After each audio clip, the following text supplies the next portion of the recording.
அப்படி போ போ அப்படியே போடி போ.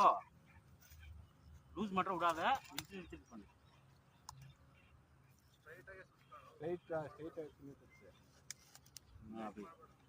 ஸ்டிக் டவுன் பண்ணி சுத்தின போ. டவுன் பண்ணு ஸ்டிக் அப்படியே. அப்படியே ஏத்து. வீடியோ எடு. நெத்திக்கலப்பா. மீச இல்லண்ணா, அங்கதான் எகரமா பாத்துக்கீங்க. அவ்வளோ பெருசு எகிருது மீச உனக்கு. கேட்லாக் அப்படியே வச்சுக்கோ. ஸ்டிக்கு தூக்கு மேல அப்படியே எடுத்துருப்பாரு. நான் பார்த்தேன் லூஸ் அல்ல இது. அப்படியே